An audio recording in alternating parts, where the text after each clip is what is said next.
Eastern part of India called Seven Sisters. They are landlocked country. এলাকে পাশে নিয়ে মোহাম্মদ ইউনূস 7টা রাজ্য ভারতবর্ষের 7টা রাজ্য সেটাকে কাট অফ করে দেওয়ার একটা ইঙ্গিত দিচ্ছেন। এদিকে এবার ডক্টর ইউনূস চিকেন স্ন্যাক দখল করতে গিয়ে ভারতীয় সেনাবাহিনীর তুপের মুখে পড়েন। বাংলাদেশের অবস্থা ভয়াবহ হবে। ভারত এবার বাংলাদেশে আক্রমণ করার পরিকল্পনা করছে। কি হবে এই দেশটিতে? এবার ভারতের উত্তর পূর্বাঞ্চলীয় সেভেন সিস্টার্স খ্যাত 7টি রাজ্য নিয়ে বাংলাদেশের অন্তর্বর্তীকালীন সরকারের প্রধান উপদেষ্টা ডক্টর মোহাম্মদ ইউনূসের মন্তব্যের প্রতিক্রিয়া জানিয়েছেন ভারতের প্রধানমন্ত্রী নরেন্দ্র মোদী। তিনি বলেন, ভারতের সেভেন সিস্টার্স আঞ্চলিক সংগঠন বিমস্টেকের অবিচ্ছেদ্য অংশ। ভারতের শিলিগুড়ি করিডোর, যেটি পরিচিত চিকেন নেক বা মুরগির ঘাড় হিসেবে, ভারতের জন্য খুবই স্পর্শকাতর একটি সীমান্ত এলাকা। অঞ্চলটির নিরাপত্তা জোরদারে হঠাৎ করে ভারতীয় সেনাবাহিনী বিশেষ ব্যবস্থা নেওয়া শুরু করেছে, একেবারে যুদ্ধের জন্য প্রস্তুতি নিয়ে রেখেছে। ঠিক তখনই ডক্টর ইউনূসের উপর ওই জায়গায় প্রভাব পড়ে এবং সর্বশেষ তারা কিন্তু বাংলায় চড়ছে উত্তেজনার পারদ। পরিস্থিতি যাতে সবকিছুর কন্ট্রোলের মধ্যে থাকে তার জন্য তৎপর রাজ্য পুলিশ। রবিবার রামনবমী উপলক্ষে শহর থেকে জেলা সর্বত্রই আঁটো নিরাপত্তায় মুড়ে ফেলা হয়েছে। তবে পরিস্থিতি যা ধরছে আরো ডাউন হয়ে যাবে।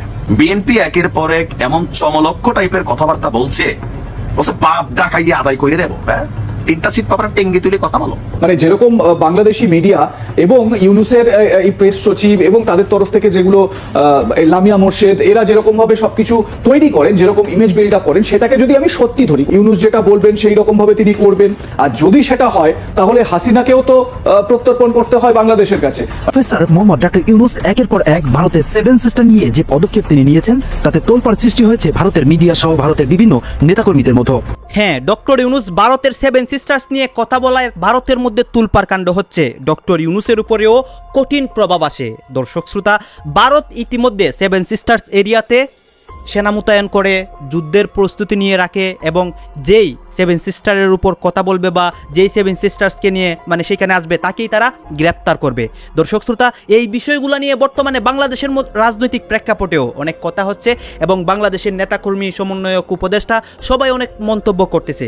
দর্শক শ্রোতা, এই বিষয়গুলো পর্যালোচনা করে আমাদের কাছে অনেক ভিডিও আসছে। সেই ভিডিওগুলো আপনাদেরকে এই জায়গায় এক এক করে ধারাবাহিকলি দেখাবো। এই ভিডিওগুলো দেখলে আপনাদের মনে যতগুলো প্রশ্ন রয়েছে সকল প্রশ্নের উত্তর পেয়ে যাবেন। আসুন দর্শক, আমরা কথা না বাড়িয়ে ভিডিওর মূল আলোচনায় চলে যাই। সফরে গিয়ে প্রধান উপদেষ্টা ডক্টর মোহাম্মদ ইউনূস ভারতের উত্তর পূর্বাঞ্চলের 7টি রাজ্যের ব্যবসায়িক সম্ভাবনা নিয়ে কথা বলেন। তিনি বলেন, ভারতের পূর্বাঞ্চলের সেভেন সিস্টার্স নামে পরিচিত 7টি রাজ্য, এই রাজ্যগুলো ভারতের স্থলবেষ্টিত অঞ্চল। এই অঞ্চলের জন্য সমুদ্রের একমাত্র অভিভাবক বাংলাদেশ। বিশাল সম্ভাবনা উন্মোচন করা এই অঞ্চল চীনা অর্থনীতির একটি সম্প্রসারণও হতে পারে। মূলত ডক্টর ইউনূসের এই মন্তব্য নিয়ে ভারতের রাজনীতিবিদ, সাবেক আমলা ও নীতি নির্ধারকরা প্রতিক্রিয়া দেখান। সেই ধারাবাহিকতায় দেশটির পররাষ্ট্রমন্ত্রীও কথা বলেছেন। ভারতের পররাষ্ট্রমন্ত্রী এস জয়শঙ্কর বলেন, ভারত কেবল 5টি বিমস্টেক সদস্যের সাথেই সীমান্ত ভাগ করে না, তাদের বেশিরভাগকে সংযুক্তও করে। সর্বোপরি ভারতের বঙ্গোপসাগরে দীর্ঘতম উপকূল রেখা আছে, যা প্রায় 6500 কিলোমিটার। জয়শঙ্কর বিমস্টেকে নিজেদের কৌশলগত ভূমিকা তুলে ধরে বলেন, ভারতের উত্তর পূর্বাঞ্চল বিমস্টেকের জন্য একটি সংযোগ কেন্দ্র হিসেবে আবির্ভূত হচ্ছে, যেখানে সড়ক, রেলপথ, পানিপথ, গ্রিড এবং পাইপলাইনের অসংখ্য নেটওয়ার্ক রয়েছে। এই বৃহত্তর ভৌগোলিক ক্ষেত্রে পণ্য, পরিষেবা এবং মানুষের সুষ্ঠু প্রবাহের জন্য তাদের সহযোগিতা ও সুবিধা দেওয়া একটি অপরিহার্য পূর্বশর্ত। এ বিষয়ে তারা সচেতন আছেন। এই ভূকৌশলগত বিষয়কে মাথায় রেখে তারা গেল দশক থেকে বিমস্টেককে শক্তিশালী করার জন্য ক্রমবর্ধমান শক্তি ও মনোযোগ দিচ্ছেন। জয়শঙ্কর বলেন, তারা বিশ্বাস করেন সহযোগিতা একটি সমন্বিত দৃষ্টিভঙ্গি, এটি চেরি পিঙ্কিং অর্থাৎ পক্ষপাতদুষ্ট বিষয় নয়। শুরু থেকে শেষ পর্যন্ত শেখ হাসিনার বক্তব্য নিয়ে যেন বাংলাদেশের প্রধান উপদেষ্টার মূল উপলক্ষ্য ছিল। ভারতের প্রধানমন্ত্রী নরেন্দ্র মোদীর সঙ্গে তার বৈঠকের এই আশঙ্কা সেই বিষয়টি যেন তুলে ধরছে। জুন জুলাইয়ের গণবিপ্লবে আওয়ামী লীগ সরকারের পতন এবং শেখ হাসিনার শাস্তি বা বিচার ছিল এক দফা দাবি। সেটা তো হলো, কিন্তু হলো না শেখ হাসিনার বিচার, যা আজও বুকের মধ্যে একটু খচখচ করছে বৈষম্য বিরোধী ছাত্র আন্দোলনের নেতাদের। তারা যাকে ফ্রান্স থেকে উড়িয়ে নিয়ে এসে বাংলাদেশের প্রধান উপদেষ্টা করেছিলেন, সেই মোহাম্মদ ইউনূসকে তারা ক্রমাগত চাপ দিয়ে গেছেন বাংলাদেশে হাসিনাকে ফেরত আনার জন্য, যাতে তদারকি সরকার ভারতের ওপর চাপ সৃষ্টি করে হাসিনার কর্তব্য আদায় করতে পারে। কিন্তু সেগুড়ে বালি, ভারত এখনো হাসিনাকে নিয়ে কোনো কথাই বলেনি। এমনকি বাংলাদেশের তদারকি সরকারের দেওয়া একটি চিঠিরও জবাব দেয়নি। ফলে অসহায় মোহাম্মদ ইউনূসের সামনে একটাই রাস্তা খোলা ছিল, সেটা হলো নরেন্দ্র মোদীর সঙ্গে সরাসরি সাক্ষাৎ। তাই সেই সেপ্টেম্বর মাস থেকে অন্তত 3 বার তিনি নরেন্দ্র মোদীর সাক্ষাৎ প্রার্থনা করেছেন এবং শেষ পর্যন্ত সেই সাক্ষাৎ আদায় করতে সক্ষম হলেন। এর আগে নিউ ইয়র্কের রাষ্ট্রপুঞ্জের সাধারণ সভার বৈঠক, তারপর চীন সফরের আগে দিল্লিতে নরেন্দ্র মোদীর সঙ্গে বৈঠকের আর্জি, দুটোই নাকচ করেছেন নরেন্দ্র মোদী। এবার থাইল্যান্ডের রাজধানী ব্যাংককে বিমস্টেক সম্মেলনের ফাঁকে একটি দ্বিপাক্ষিক বৈঠকের জন্য কাতর আর্জি জানিয়েছিল বাংলাদেশ সরকার। এখানেই শেষ নয়, বাংলাদেশের একাধিক আমলা ব্যাংককে ভারতীয় প্রতিনিধিদের সঙ্গে যোগাযোগের চেষ্টা করে মোদী ইউনূস বৈঠকের সম্ভাবনা উজ্জ্বল করার চেষ্টা করে গেছেন। জানা যাচ্ছে বাংলাদেশের হাই রিপ্রেজেন্টেটিভ খলিলুর রহমান বৃহস্পতিবার রাতে কথা বলেন ভারতের জাতীয় নিরাপত্তা উপদেষ্টা অজিত ডোভালের সঙ্গে। তারপরে বরফ গলে শুক্রবার বৈঠকে বসতে রাজি হলেন নরেন্দ্র মোদী। বাংলাদেশের দাবি, প্রথম বৈঠকে মোহাম্মদ ইউনূস শেখ হাসিনার বক্তব্য চেয়ে বসেন। ডক্টর ইউনূসের উদ্যোগেই বাংলাদেশে রাষ্ট্রপতি শাসিত ব্যবস্থা আসার ইঙ্গিত আমরা দেখতে পাচ্ছি। নেপথ্যে পিনাকি ভট্টাচার্য রাষ্ট্রবিজ্ঞানী, তিনি আছেন। একই সাথে বিএনপির সব চেষ্টা ব্যর্থ হতে যাচ্ছে। দর্শক, রাষ্ট্রপতি শাসিত শাসন ব্যবস্থা, আগে ব্যাকগ্রাউন্ডের একটু আলোচনা করি, তারপরে প্রফেসর ইউনূসের সর্বশেষ ইঙ্গিত নিয়ে আমরা কথা বলতে চাই। বিএনপির সিস্টেম মূলত রাষ্ট্রপতি বা প্রেসিডেন্সিয়াল ফর্ম অফ ডেমোক্রেসি। যেমন জিয়াউর রহমান ছিলেন প্রেসিডেন্ট, শহীদ প্রেসিডেন্ট জিয়াউর রহমান, শহীদ প্রধানমন্ত্রী জিয়াউর রহমান কিন্তু না। বাংলাদেশের জন্য উপযুক্ত হচ্ছে presidential form of democracy. Awami লীগের সিস্টেম হচ্ছে প্রাইম মিনিস্টার শাসিত ওয়েস্টমিনিস্টার স্টাইল, যেটা ওয়েস্টমিনিস্টার সিস্টেম ডেমোক্রেসি বাংলাদেশে ফাংশন করার মতো ব্যবস্থা নেই। ওয়েস্টমিনিস্টার সিস্টেম অফ ডেমোক্রেসিতে একজন রাজা লাগে, যে রাজাকে সবাই প্রশ্নাতীতভাবে মানবে, আনুগত্য করবে। তো বাংলাদেশে তো কোনো রাজা নাই, যার ফলে এই প্রধানমন্ত্রী রাজা হয়ে যান, স্বৈরাচার হয়ে ওঠে। কিন্তু প্রেসিডেন্সিয়াল ফর্ম অফ ডেমোক্রেসি বাংলাদেশের জন্য উপযুক্ত, এটা অতীত প্রমাণিত হয়েছে। যেমন জিয়াউর রহমানের আমলে আপনারা যে সুশাসন দেখেছেন, এমনকি এরশাদের আমলেও যে সুশাসন দেখেছেন, সেটা হাসিনার আমলে বা প্রধানমন্ত্রী শাসিত আমলে আপনারা কখনোই দেখেন নাই। তো বাংলাদেশে যে প্রেসিডেন্সিয়াল ফর্ম অফ ডেমোক্রেসি দরকার, এতে কোনো সন্দেহ নেই। আবার দেখেন, রাষ্ট্রের প্রধান নির্বাহী, মূলত মূল ক্ষমতাটা কার? প্রধানমন্ত্রী বা প্রধান নির্বাহী। অথচ প্রধানমন্ত্রী পদে নির্বাচন হয় না, প্রেসিডেন্ট পদেও নির্বাচন হয়। একসময় কিন্তু হতো, জিয়াউর রহমান আমলে হাফিজ জিয়াউর নির্বাচন করেছিল প্রেসিডেন্ট পদে। তো রাষ্ট্রের প্রধান তিনি যদি নির্বাচিত না হন, তিনি জাস্ট এমপি, তিনি সারা বাংলাদেশ কর্তৃক তিনি নির্বাচিত নয়। এটা সুন্দর কোনো গণতন্ত্র নয়, বাংলাদেশের জন্য এটা মোটেও উপযুক্ত নয়। বাংলাদেশে সেই পুরনো সিস্টেমে অনেকদিন চলছে, ওয়েস্টমিনিস্টার স্টাইল, যেটা বাংলাদেশের জন্য উপযুক্ত না, যেহেতু রাজা নেই। এটা পিনাকি ভট্টাচার্য কিছুদিন আগে এটা নিয়ে আলোচনা করেছেন যে আওয়ামী লীগের ফাঁদে মূলত বিএনপি, এই যে আওয়ামী লীগের যে ডিম, সেটা বিএনপি ফুটায়। প্রধানমন্ত্রী শাসিত যে বর্তমান সিস্টেম, এটা হচ্ছে আওয়ামী লীগের ডিম, এটা বিএনপি ফুটিয়েছে, এখনো তা দিয়ে রাখছে, আবারও ফোটাতে চায়। কিন্তু না, এটা পরিবর্তন করা যে উচিত, তার কিছু যুক্তিকতাও পিনাকি ভট্টাচার্য তুলে ধরেছেন। অতএব দর্শক, এখন আমরা পিনাকি ভট্টাচার্যের সেই যৌক্তিকতা তুলে ধরার কিছুদিন পর প্রধান উপদেষ্টার ছোট্ট একটা বক্তব্য, এই বক্তব্যের ডিটেলস কিছু বলেনি, কিন্তু আমি ব্যাখ্যা করছি। দেশকে বদলাতে পরিচালনা পদ্ধতি পাল্টাতে হবে। প্রধান উপদেষ্টা ডক্টর মোহাম্মদ ইউনূস বলেছেন, একই নিয়মে সবসময় চলা যায় না, দেশকে বদলাতে চাইলে পরিচালনা পদ্ধতি পাল্টাতে হবে, এক্ষেত্রে তরুণের বড় ভূমিকা রাখতে পারে। নানান পার্সপেক্টিভ বলেছেন, কিন্তু এই বক্তব্যটা আমি সেট করতে চাই এটা, যে এই যে প্রধানমন্ত্রী শাসিত সিস্টেম, এটা একই সিস্টেমে চলা যায় না।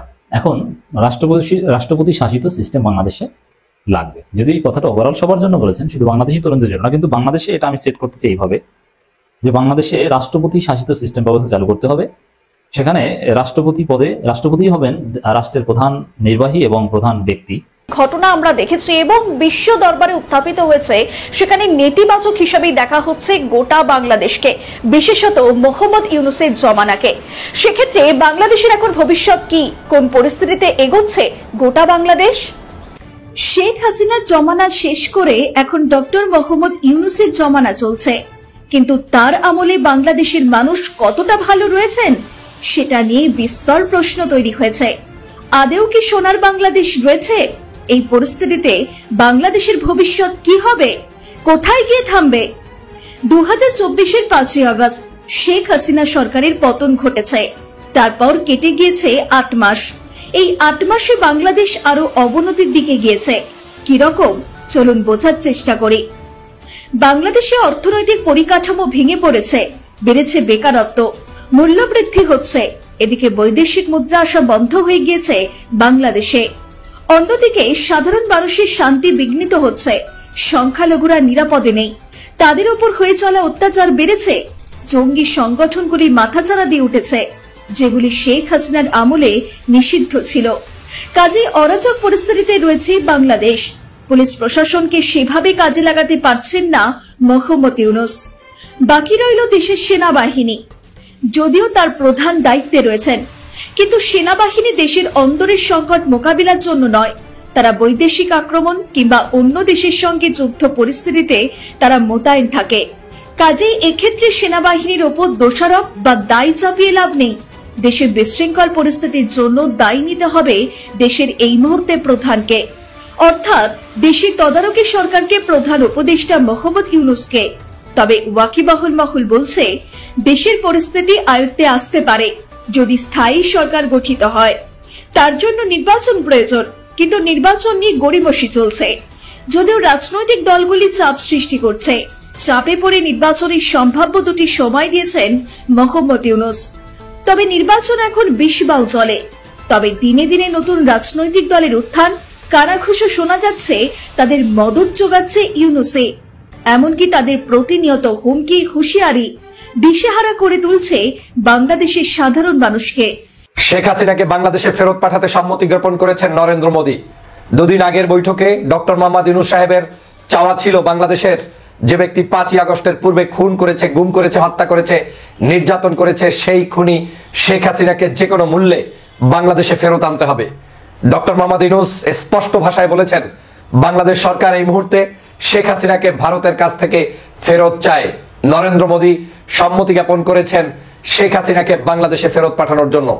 শেখ হাসিনাকে বাংলাদেশে ফেরত পাঠানো এটা বাংলাদেশের সমগ্র নাগরিকদের চাওয়া, বাংলাদেশের সমগ্র দল মত নির্বিশেষে, জাতি ধর্ম নির্বিশেষে সকলের মানুষের চাওয়া হচ্ছে শেখ হাসিনাকে বাংলাদেশে ফেরত আনতে হবে, বিচারের কাঠ গড়ায় দাঁড় করাতে হবে। যে পরিমাণ মানুষদেরকে হত্যা করেছে, নির্যাতন করেছে, গুম করেছে, সেটার জন্য সঠিক বিচার করে শেখ হাসিনাকে বাংলাদেশের বিচারের কাঠ গড়ায় দাঁড় করাতে হবে এবং চূড়ান্ত বিচার বাংলাদেশের আদালতে ফাঁসি, সেই ফাঁসি কার্যকরের জন্য যাবতীয় ব্যবস্থা গ্রহণ করার জন্যই বাংলাদেশের মানুষ এখন অপেক্ষা করছে। আপনারা জানেন বাংলাদেশে 5ই আগস্টের পরে এই বাংলাদেশের জনগণের মধ্যে যে বিষয়টি ঐক্যমত হয়েছে সেটা হচ্ছে আওয়ামী লীগের সাথে, শেখ হাসিনার সাথে কোনো কম্প্রোমাইজ চলবে না। বাংলাদেশের জনগণ 5ই আগস্ট বাংলাদেশকে বিজয় করেছে। বাংলাদেশের এই বিজয়ের মূল চেতনা ছিল আওয়ামী লীগের আধিপত্যবাদ, তারপরে পার্শ্ববর্তী দেশের আধিপত্যবাদ, শেখ হাসিনার অবৈধ শাসন, এর সবকিছুর বিলুপ্তকরণ। বাংলাদেশের জনগণ যখন শেখ হাসিনাকে যে কোনো মূল্যে বিচারের কাঠগড়ায় দাঁড় করাতে চায়, সেই মুহূর্তে শেখ হাসিনাকে পার্শ্ববর্তী দেশ আশ্রয় দিয়েছে। যখন পৃথিবীর কোনো রাষ্ট্র শেখ হাসিনাকে গ্রহণ করেনি, তখন পার্শ্ববর্তী দেশ ভারত তাকে আশ্রয় দিয়েছে এবং আশ্রয় দিয়ে একজন খুনিকে তাদের কাছে রেখেছে। বাংলাদেশের জনগণ সে কারণে বারবার মনে করে যে এই খুনিকে গত 16 বছর পর্যন্ত যেভাবে প্রশ্রয় দিয়েছে পার্শ্ববর্তী দেশ ভারত, ক্ষমতায় রেখেছে তারা, আজও তারাই তাকে আবার পেলে পুষে বড় করতে চায় এবং বাংলাদেশের সংঘাতের রাজনীতি চালু করতে চায়। কিন্তু আজকে দেখেছেন ডক্টর মোহাম্মদ ইউনূসের সামনে কুর্নিশ করে দাঁড়িয়েছিলেন নরেন্দ্র মোদী।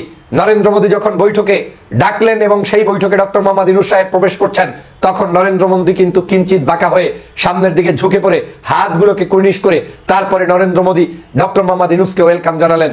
তাদের ভারতের সকল উচ্চপদস্থ কর্মকর্তারা দাঁড়িয়ে তাকে সম্মান জানালেন।